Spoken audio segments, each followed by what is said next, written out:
welcome back to Brooks's Bass Corner.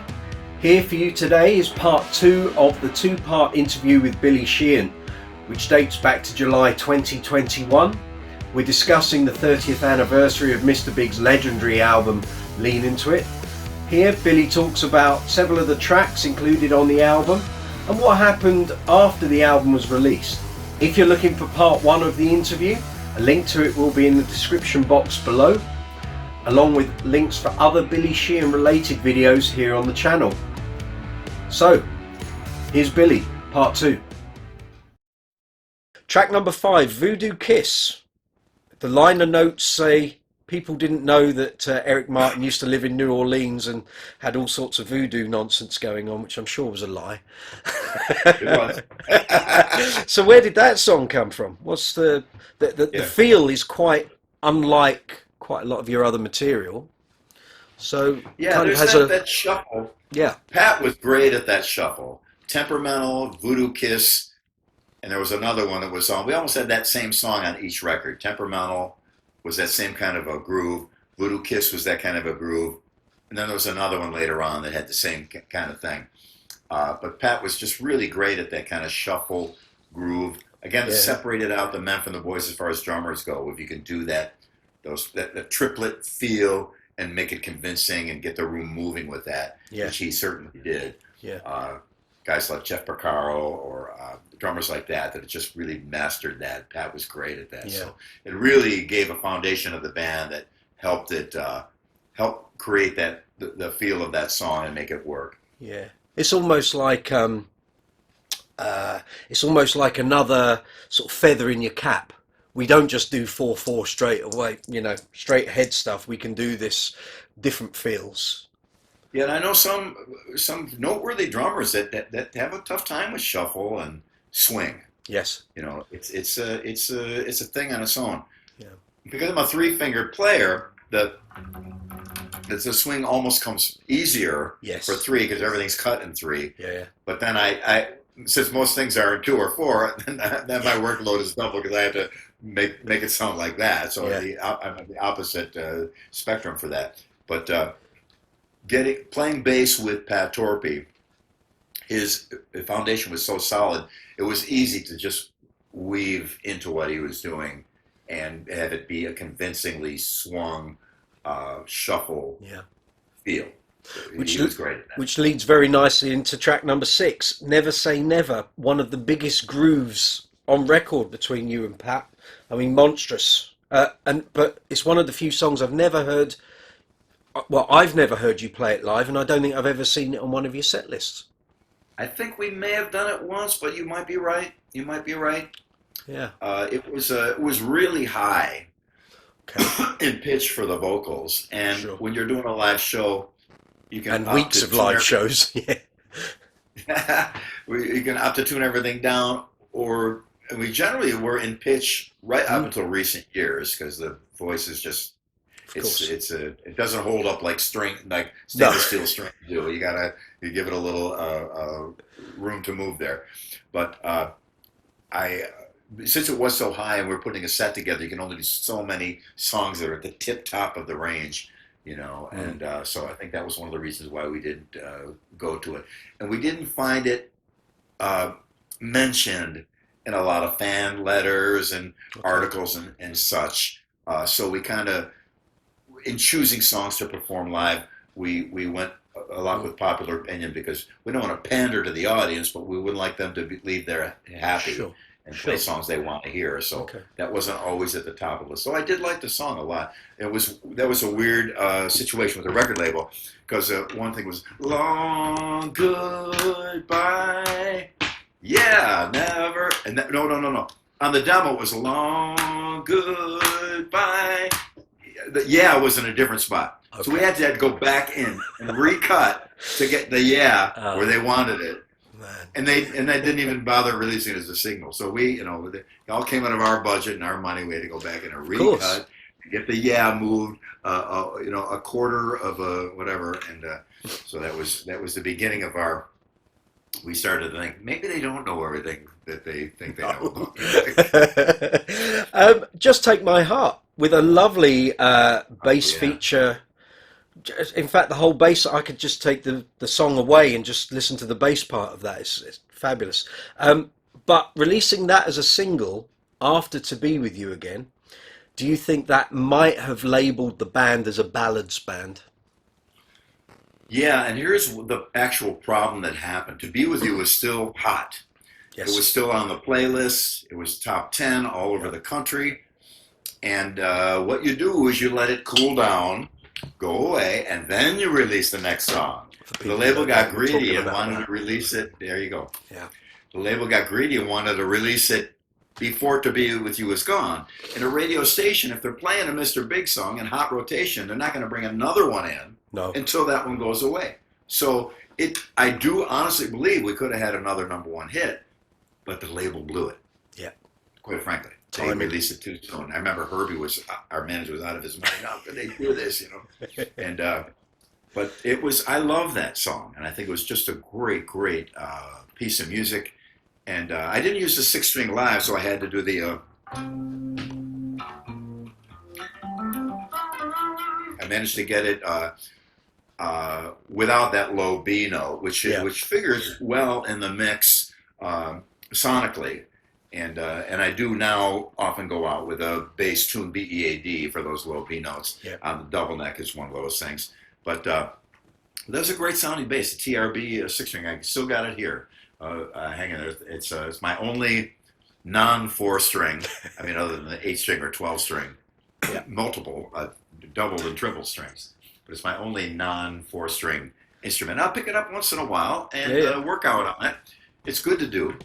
The 5, 6-string, 4-string controversy, which shouldn't be a controversy, and I wish it would stop being a controversy. Just for me, those 4 strings got a thing. Like a violin, it's got that arc.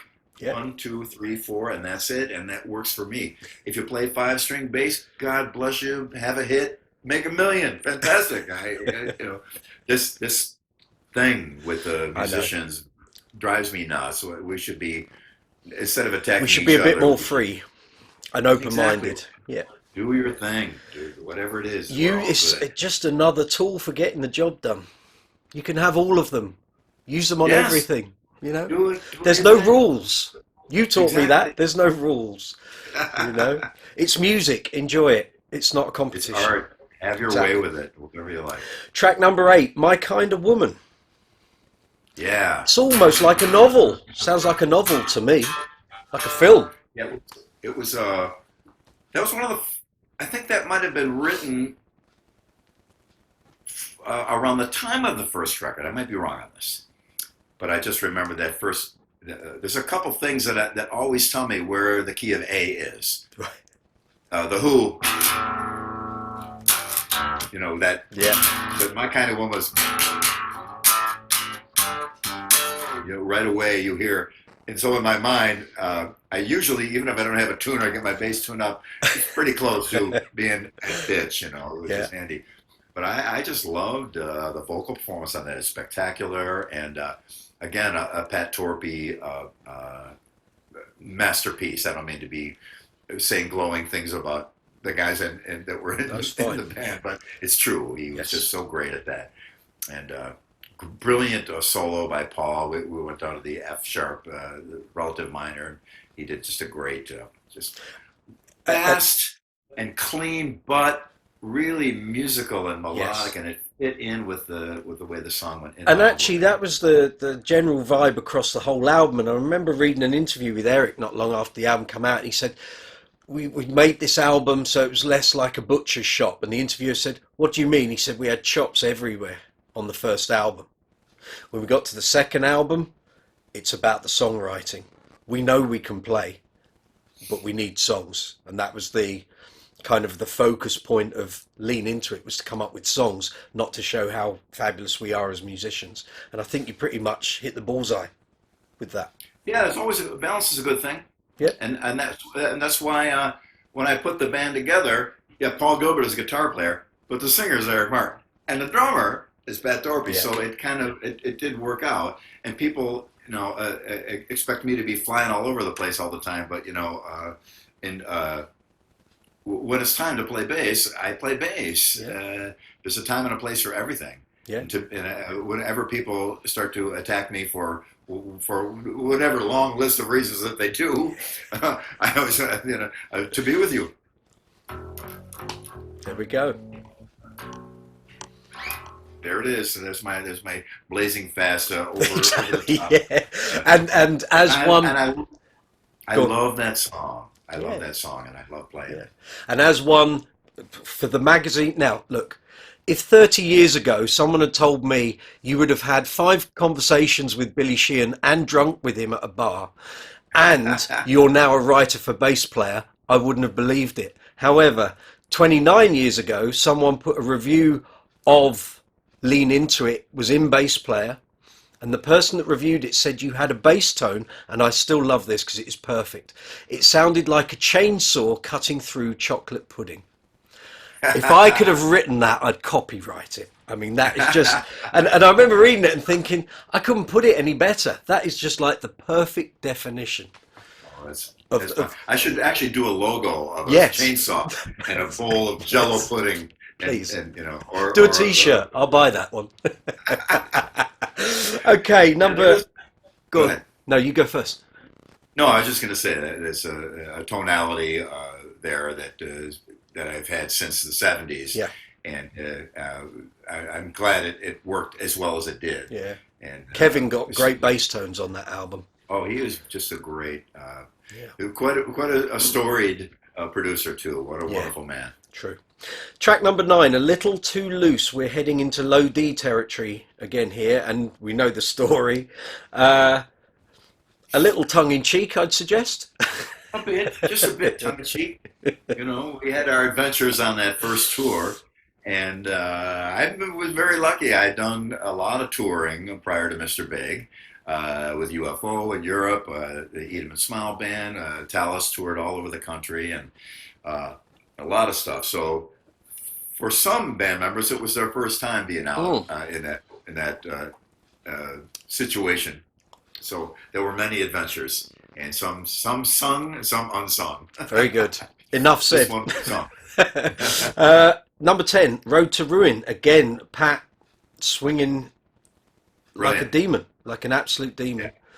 Yeah. And for years, I used to use that song to teach young bass players the difference between like standard, straight ahead, and then Road to Ruin. It's still rock, but it's swinging.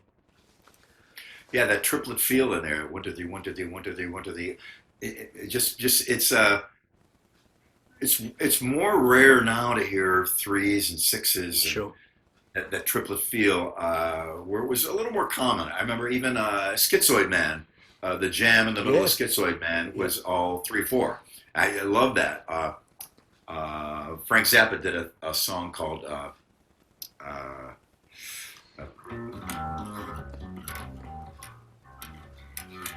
King Kong, it was called. And it was all 3/4. The whole side of a record was all that one song. Yeah. And that 3/4 to jam and play in 3/4 was just so much fun for me as a player, and one of the things that I really gravitate towards. So the that feel in Road to Ruin and the vocals, again, the harmonies. Later on, pardon me again, at some of our live shows we ended up doing Three Dog Night, It's For You. Yep. It was actually a Lennon McCartney song, but Three Dog Night made a hit out of it. And some Crosby, Stills and Nash, and things that were based on harmony more than anything else. Yeah. And I was so pleased that we could do stuff like that in Mr. Big because, like I said, singing that's the focal point for most everybody at a show. Yeah. Right, we get to the super hit. To Be With You. So I'm just reading my notes here. So obviously you hit the bullseye with that. Did it become a double-edged sword? Because did it give the label an incorrect view of the band going forward? Because did they then see, oh, well, we're not really a rock band. We'll be a band that produces soft rock ballads. But on the flip side of that, did it prolong the life of the band with the label, or did it cause and create more problems than it solved? It solved almost every problem there was. Solved a few financial ones, I'd imagine. Oh man, I wish everyone could have a hit record because I'm so grateful that the whatever powers that be allowed me to be in a situation to have a hit single and a hit single that big. It was changed all of our lives incredibly, and the label was very pleased and they were very happy. Suddenly they were our friends now. Okay. And suddenly that we were okay. You know, now they're yeah, Mr. Big's on our label. Yeah, before they wouldn't even bring us up in conversation. So that was okay. I would see in the audience young, very young, like 14, 15-year-old girls come to hear To Be With You. And you see guys with Slayer shirts and Metallica shirts coming to see me and Paul do our thing. Yeah. And really, and I saw it several times for real, where the girls are, you know, pumping their fists to Daddy Brother and the heavy stuff, and the guys in the Metallica shirts are, you know, singing To Be With You. And so it was a great way to break down. I don't like that barricade between genres. I love Frank Sinatra. I love Joni Mitchell. I love Rob Halford. I love, you know, heavy stuff. I love all kinds of it. I came from a generation where we listened to everything on the FM radio. It was a wild spectrum of styles. And now things are a little bit balkanized and cut into, you know, I can only listen to this type of music and I hate everything else. So seeing that break down a little bit, those barricades break down, was very, very satisfying to the whole band, too. Because on any Beatles record, you're going to find stuff that's heavy and great and, you know, impactful, and something soft and beautiful and touching and emotional. Yeah. And I think that's an important thing, to have that kind of dynamic range stylistically. While I was drawing up my notes for this, I quickly went onto Wikipedia to have a look at the band's Singles Discography. And I couldn't believe that actually you haven't had a single that's charted since about 1993. 93, 94. In the UK, it was 92. But when you look at it as a table, so countries, then singles in the years, it was like floating around the sort of low 30s and 40s, low 30s and 40s. Get to the second album, low 30s and 40s. 1.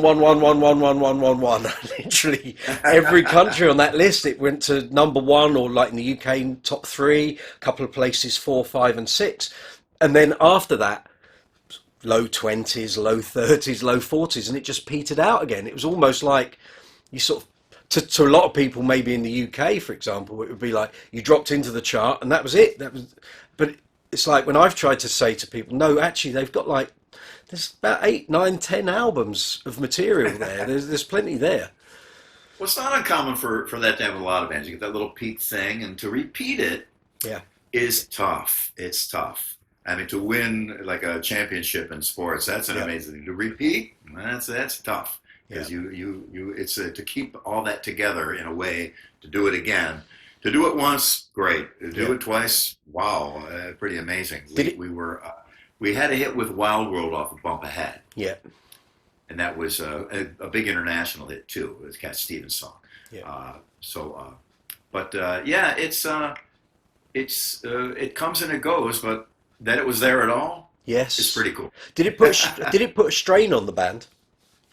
Did it cause any, or were you all of the same mindset? You realised we got lucky. Pretty much. Yeah. Pretty much. I think so. But because To Be With You came out last, we had already toured all the way around the world, and we were, you know, we were young and vigorous. we could do it, but suddenly we had to do that same tour all over again. And so then it started to become a little. We started to wear on each other a little bit. Every band, every relationship between anybody in any capacity, it's just going to start to wear. So by the time Bump Ahead came out, we were a little tired. Though I thought that was I was very pleased with that record. And then Hey Man came out, and we did great with that too. And we did, even though the whole grunge and new music was coming out in the USA, it didn't come out as much like that and was popular like that in the rest of the world. It certainly did catch on eventually, but I remember in Japan we Pearl Jam had the hot record in America, and in Japan we outsold Pearl Jam 40-1 was the actual statistic. Woo. So they just didn't get it. Yeah. Pearl Jam should have been, what a great record it should have been, of course, but it just didn't catch on culturally like that in some places. So down in Brazil and South America, Mr. Big, in Italy at one point there was 5 Mr. Big copy bands at the same time in various places in Italy. And so we fortunately, we still had a lot to go on because we developed a lot of foreign markets. We played some cities in Indonesia I don't think any Western band ever played before. And I still get more email from Indonesia than anywhere in the world. And so it was an interesting transition. Yeah. Okay, let's wrap this up. Give me a sentence on what that album means to you. Well, I'll preface it by saying I was very lucky. I got the gig with David Lee Roth in '85. That record came out in '86. That was my first major release. It did great. We toured, sold out shows all over USA. Fantastic. Was a huge change in my life. Next record, that was also on platinum. I didn't do the tour, but I played on the Skyscraper. So when Mr. Big came out, first record did okay. And I'm thinking, I would really like to see the kind of success. I would love to see that Eat 'em and Smile kind of success with the band I put together. Because I had, to some degree, faith in myself that I thought that I put the right components together and I knew what a good song was. And, and all 3 of us had those skills to greater or lesser degree, I believe. Not to be self-congratulatory in any way, shape, or form, but when it did happen, it just changed so many things in my life that for the first time, this is my success. I put the band together.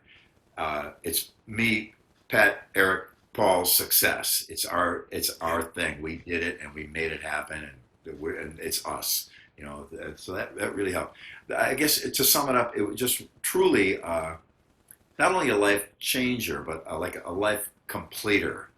Nice. Finally, you know that the things you were doing have worth and value. Yeah.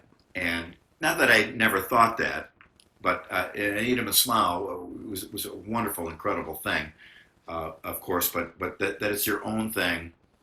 It lays to rest a lot of self-doubt. Sure. Which we all have, mm-hmm. And I still have, of course, but not quite as much. But it does help you to move that aside, sure. Maybe only temporarily, but at least move it aside for a while and get a glimpse of an honest look at whether or not your decisions were the right ones. Well put. I think that's fabulous. What a pleasure! What an absolute pleasure. We should do this every Thursday. My pleasure.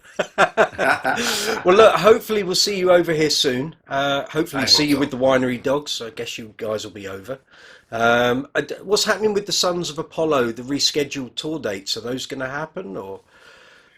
Yeah, they have some stuff rescheduled for 2022, but every time they reschedule and something else, they move it back and they move it back. And I love playing in that band. I hope we get a chance. I thought, well, maybe in the interim, let's do another record, but then there was the idea, well, nobody gave this one a chance, sure, because we had to stop everything.